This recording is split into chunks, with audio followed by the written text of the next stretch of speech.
तो नदी का रुख भी मोड़ेगी, जो ले दिया है एक बार प्रण वो करके छोड़ेगी। लाख उसके इम्तिहान ले ले कोई भी डगर, न दर्द की उसे फिकर न चोट का ही कोई डर।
मैं डॉक्टर केसी गलगोटी सर से अनुरोध करूंगा कि 2 शब्द आज के इस सभा और इस श्रद्धांजलि सभा में व्यक्त करने का उनसे मैं अनुरोध करूंगा। Doctor Galgoti sir please.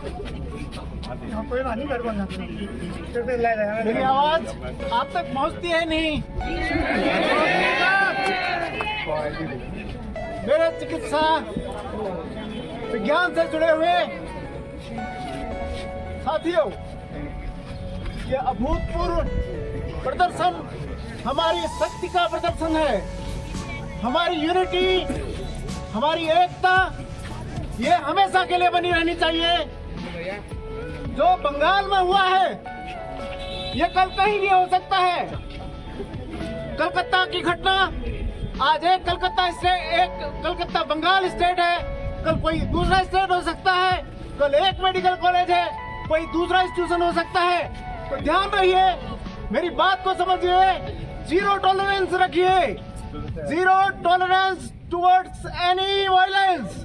अगर आप एकत्र होंगे, इतना बड़ा बॉम्ब देख करके किसी की हिम्मत नहीं है कि स्वास्थ्य कर्मियों में कोई अटैक कर सके, कोई दुस्साहस देख सके, कोई दुर्घटना उसके साथ हो। एकत्र रहिए, यूनाइट रहिए और एक साथ एक कॉल पर सभी लोग इकट्ठा हुए। समस्त चिकित्सा संघ से जुड़े लोग, डॉक्टर्स, नर्सिंग एसोसिएशन, आईएमए के मेंबर्स, हाउसवाइफ और समस्त सबको आज जो भी पश्चिम बंगाल में हुआ है, जघन्य अपराध हुआ है बहुत, और उसके बाद मर्डर हुआ है, ये बहुत एक गलत जो है हुआ है। इसके अपोज में हम सब लोगों ने मिलके आज जो रैली निकाली है, ये हमारे एकता को प्रदर्शित करता है। हम सब ने इस तरह मिलके रहना है और कभी भी कोई भी दुर्घटना, कोई भी इस टाइप की घटना है हमारे अस्पताल में, हमारे पिथौड़ में या कहीं भी हो सकता है और होता है तो तुरंत हम यूनाइट होके तुरंत उसका अपोज करेंगे और हम तुरंत उसका FIR दर्ज पुलिस को करेंगे। और हम सब ने मिलजुल के काम करना है। और यहाँ पर डॉक्टर चिकित्सालय 24/7 चलता है, morning shift, evening shift, night shift. इसमें जेंट्स भी है, लेडीज भी है, स्टाफ भी है, डॉक्टर्स भी है, अन्य समस्त समूह के जो लेडीज कर्मचारी भी है। तो हम सबकी सुरक्षा के लिए पुलिस को तो हमने ज्ञापन आज दिया ही है। उसके अलावा सरकार इस पर ठोस से ठोस कदम उठाए, उसको फांसी दें और इस पर सख्त कानून बने और हम सब मिल के रहें। और कोई दिक्कत होती है तो तुरंत हम लोग जो है पुलिस को इन्फॉर्म करेंगे। और आज की एकता हमारा जिंदाबाद, जिंदाबाद, ऐसी एकता बनाए रखिए। हम सब एक हैं।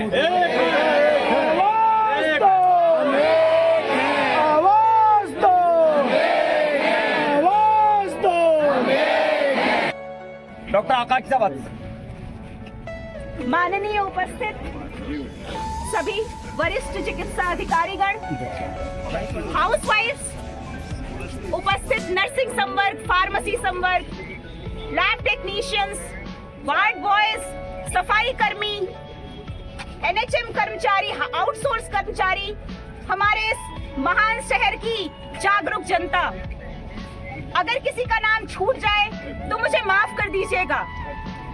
पूर्व में भी माननीय प्रमुख अधीक्षक महोदय ने एवं माननीय गणकोटी सर ने अपना बेहतरीन वक्तव्य प्रस्तुत किया है। मैं चाहूंगी कि आप सबको एक जागरूक जनता के रूप में संबोधित करूं, क्योंकि आज यहाँ इस भूमि पर कोई डॉक्टर नहीं है, कोई आम जनता नहीं है।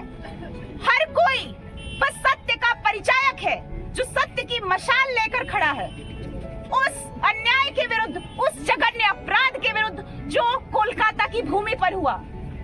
वो निहायत ही जघन्य अपराध जो उस बेटी को झेलना पड़ा।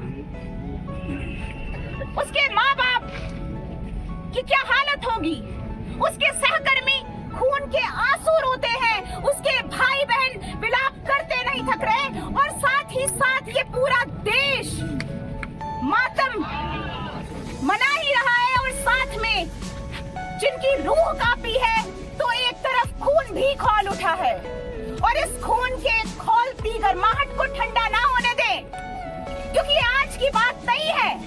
कभी अयोध्या में होता है कि एक नाबालिग लड़की के साथ जघन्य अपराध होता है, कभी रुद्रपुर में किसी नर्सिंग ऑफिसर को बर्बरता से मार दिया जाता है।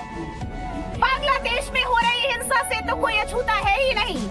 और बात बस महिलाओं के प्रति हिंसा की नहीं है, बात समाज में बढ़ती अराजकता के प्रति है।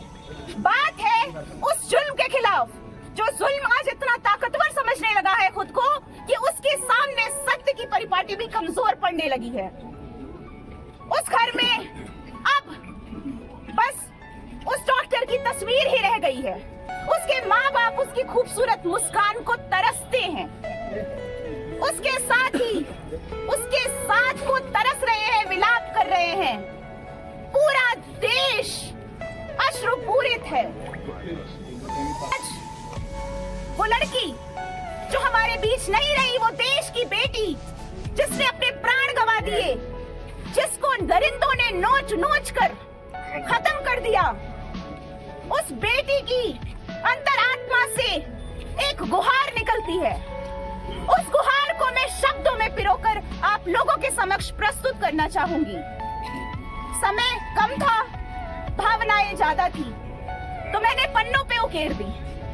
आप सभी की जागरूकता बनी रहे, और मैं चाहूंगी जो उस पीड़िता का दर्द आप सब लोगों के अंदर से आज झलक रहा है, जो इस समाज को एकजुट कर रहा है, आप उस दर्द के साक्षी बने।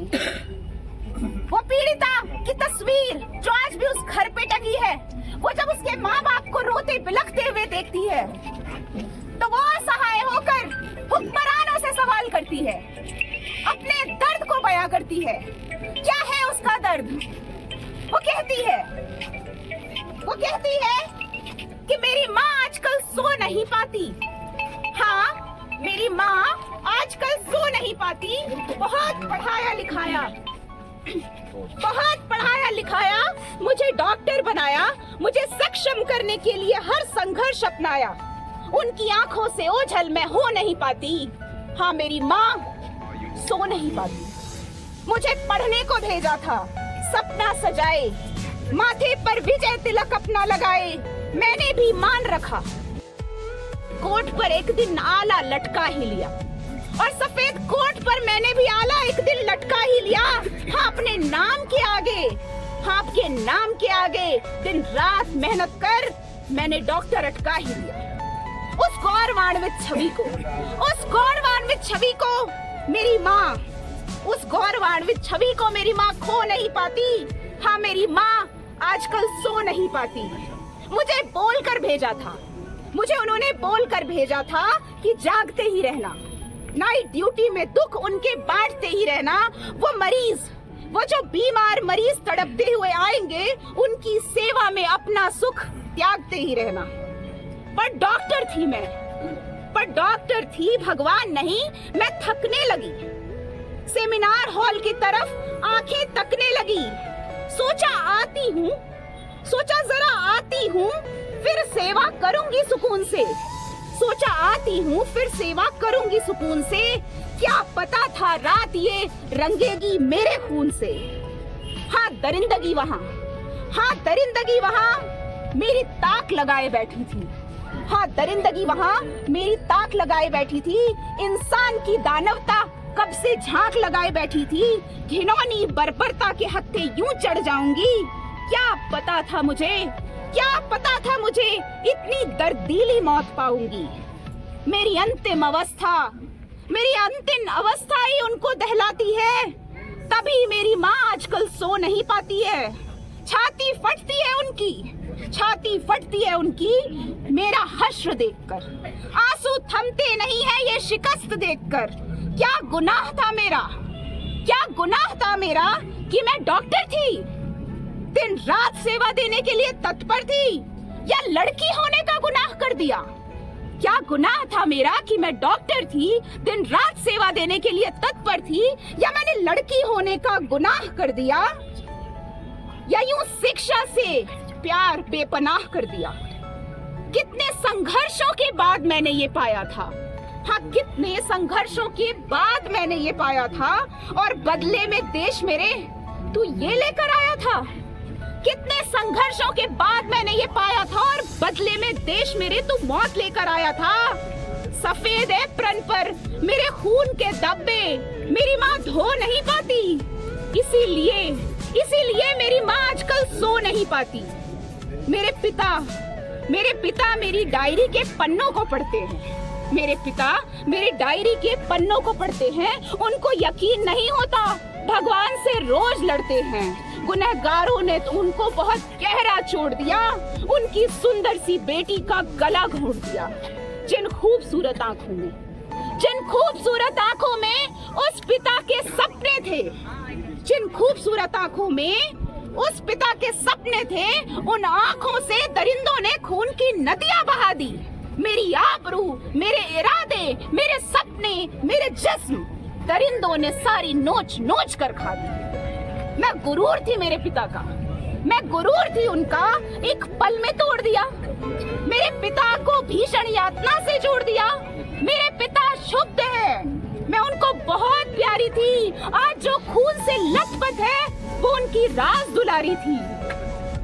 हाँ वो रोज रोते हैं, हाँ मेरे पिता रोज रोते हैं, वो भी कहाँ सोते हैं। मेरे पिता रोज रोते हैं, वो भी कहाँ सोते हैं। इतनी गहन पीड़ा है, न जाने कैसे ढोते हैं।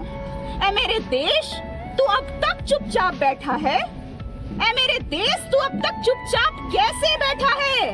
डॉक्टर्स रो रहे हैं और तू सुकून से लेटा है। ऐ मेरे देश तू अब तक चुपचाप कैसे बैठा है। डॉक्टर्स रो रहे हैं और तू सुकून से लेटा है।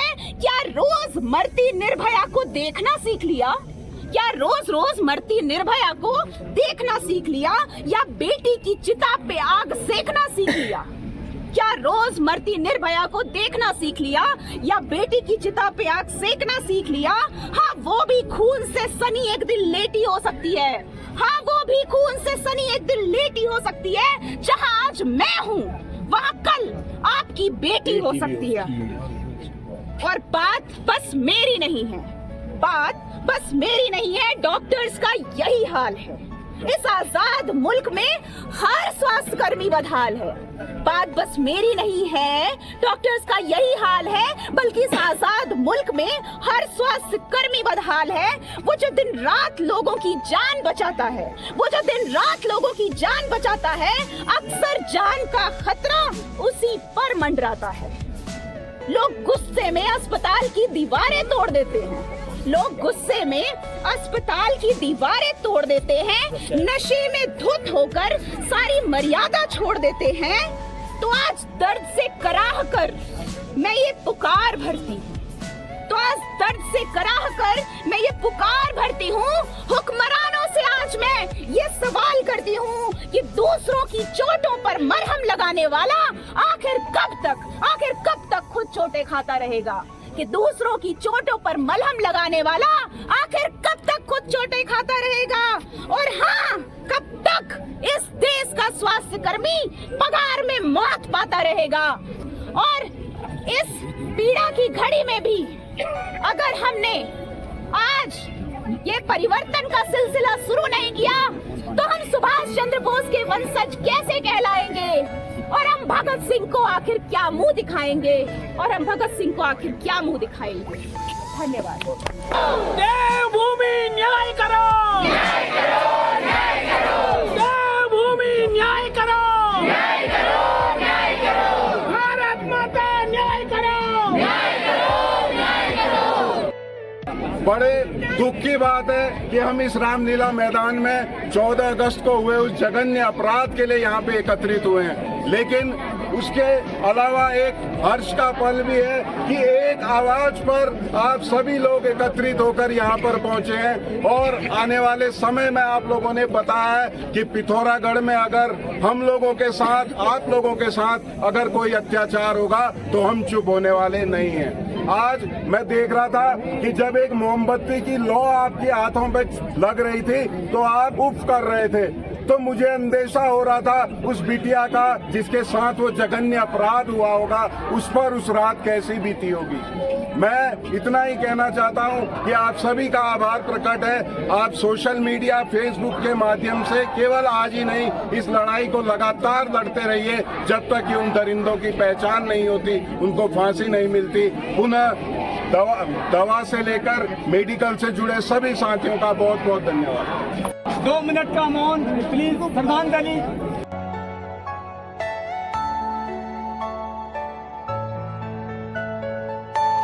Are you all my personal dreams?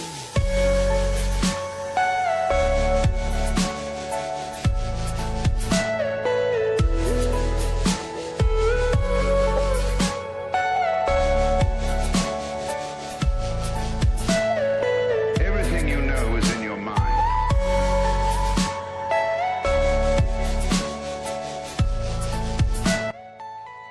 Om Shanti. Om Shanti.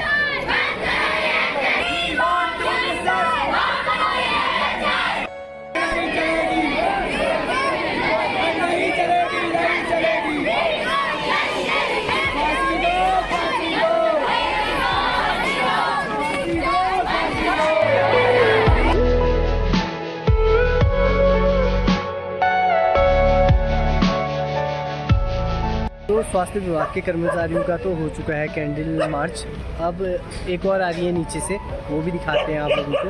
तो चलते हैं नीचे को, क्योंकि आप लोगों को पता है यार, सबके दिल में इतना आक्रोश है कि बता नहीं सकते।